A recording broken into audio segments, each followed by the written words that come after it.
What if the most watched pregnancy in the modern royal era wasn't real the way the world was told? What if the baby bump that made headlines, sparked global sympathy, and reshaped a monarchy was crafted, fitted, and engineered somewhere no one ever thought to look? Because tonight, the story doesn't start in a palace. It doesn't start in a hospital. It starts somewhere far stranger and far more unsettling. Relationship with the royal family and what little was left, frankly, of their own reputations. Last week was mostly sycophantic. Was informed me that she's a bit of a cut and run. Right. Throughout her life, and all her family, her father.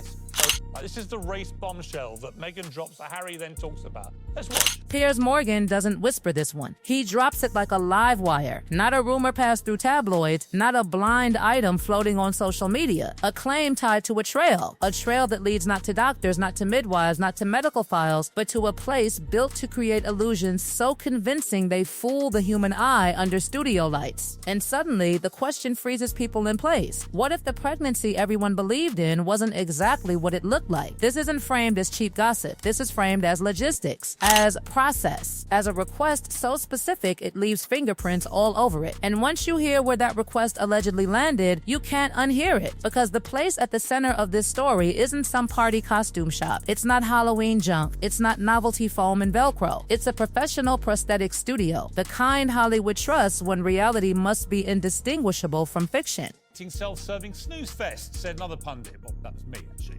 Now, against this deluge of derision, Netflix. These are the workshops that build bodies for the camera, not props, replicas, bellies that move, skin that stretches, weight that shifts when someone walks, sits, stands, turns, the kind of craftsmanship that wins awards because nobody watching can tell it's fake. And yes, that includes pregnancy prosthetics so advanced they don't just look real, they behave real. But here's the first red flag. These studios don't get casual inquiries. You don't browse, you don't window shop, you don't just ask. Their inboxes are reserved for major productions, massive budgets, directors demanding perfection, which is why, according to the shop owner at the heart of this claim, this request never left their memory. But up to all this, and the world's biggest victims are not the people of Ukraine or the people battling COVID or... Because this message didn't come from a film set, not a TV show, not a studio production. It allegedly came from someone connected to Meghan personally, someone from her world. And in that industry, when a message comes in tied, even loosely, to royalty, you don't forget it, ever. What makes this explosive isn't just who allegedly reached out, it's how they reached out. This wasn't curiosity. This wasn't vague interest. According to the shop owner, this request came loaded. Measurements, fitting instructions, technical notes, not guesses, precise data. The kind of information that only exists when someone already knows exactly what they want and exactly how it needs to function.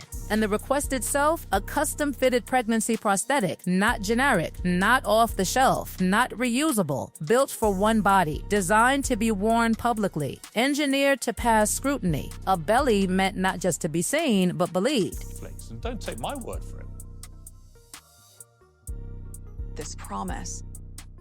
Here's where the story pivots from strange to radioactive. The shop owner made one thing painfully clear. In decades of work, they had never received a request like this from anyone even adjacent to the royal world. Film studios? Constantly. Actors? All the time. Television? Daily. But someone tied to royalty asking for this level of prosthetic precision? Never. Not once. And that anomaly, that single deviation from every normal pattern, is what stopped this from being dismissed. Because when something breaks pattern, it demands explanation, and the details only deepen the hole. Her career on calling out what others are too afraid to touch. Candace Owens.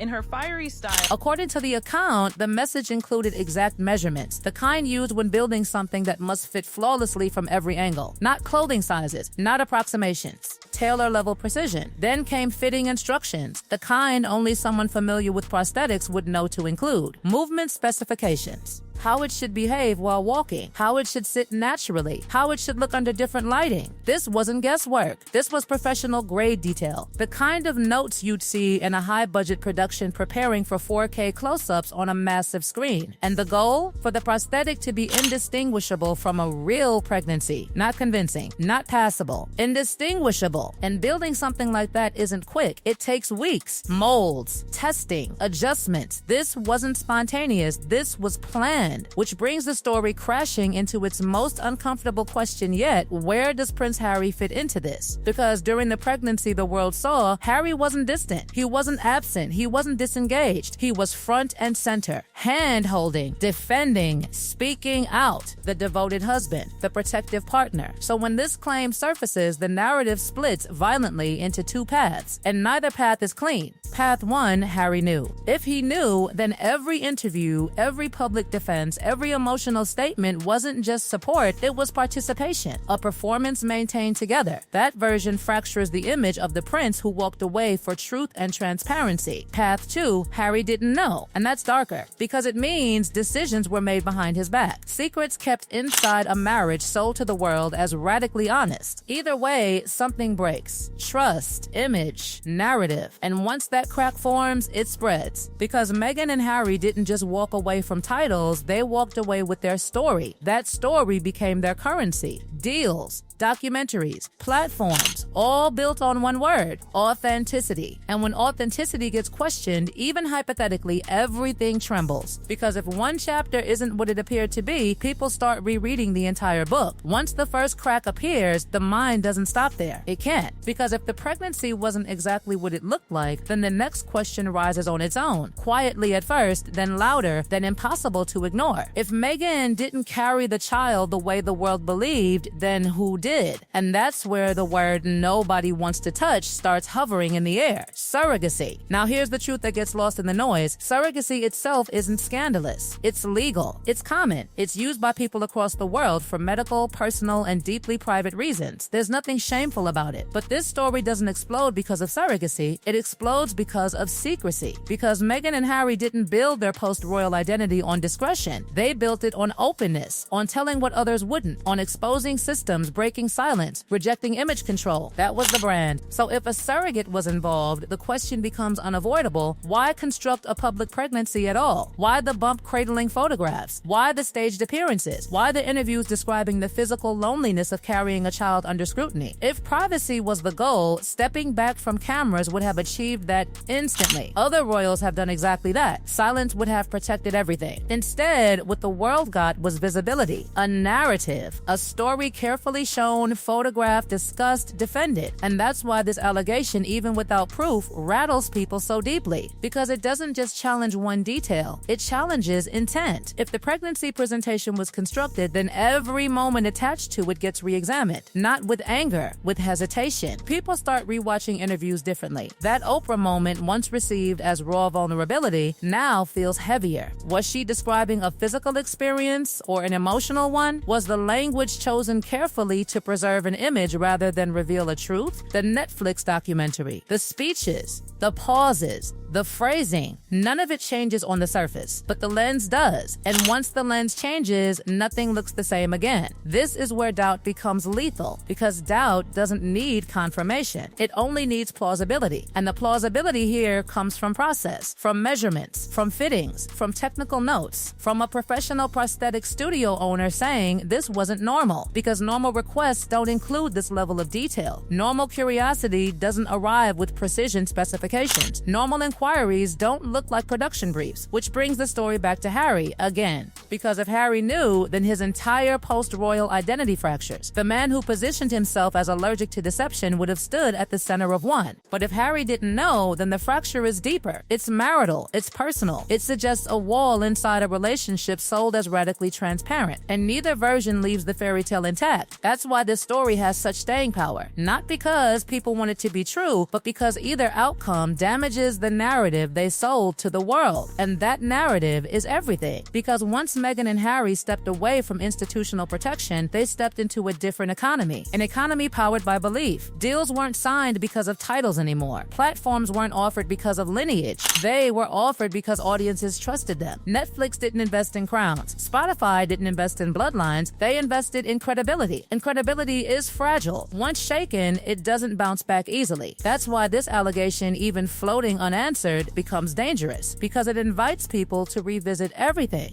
The timeline, the appearances, the photographs where the bump appears to shift, the moments that once felt intimate now feel rehearsed. Not fake, just curated. And that distinction matters because people aren't screaming fraud. They're quietly wondering if they were shown the whole truth. And that quiet wondering is worse than outrage. Outrage burns fast and dies quickly. Doubt lingers. It turns supporters into observers, believers into skeptics. And here's the part nobody wants to confront. If proof ever surfaces, not speculation, not commentary, but documentation, this stops being a cultural debate and becomes a reckoning. Order forms, emails, invoices, timelines. If a paper trail connects a prosthetic studio to someone directly tied to Meghan, this story detonates. Media outlets would have to revisit coverage they defended. Publications that framed criticism as cruelty would need to reassess. Audiences who emotionally invested would feel something far more personal than betrayal, embarrassment. And Hollywood doesn't wait around for explanations. Projects pause. Partnerships get reconsidered. Phones stop ringing. Not out of morality, but risk management. Because in that world, perception is currency and uncertainty is poison. But here's the twist. Even without proof, the damage has already begun. The allegation exists. The questions are alive. And silence doesn't make them disappear. Every future interview now carries a shadow. Every public appearance gets filtered through this lens. Every new story is measured against what people don't know. And the most brutal part, nobody wanted this. People rooted for Meghan and Harry. They liked the idea of the couple who broke free and built something real. That's why this feels unsettling, because doubt is creeping into a story people wanted to believe. This isn't about hate. It never was. It's about hesitation.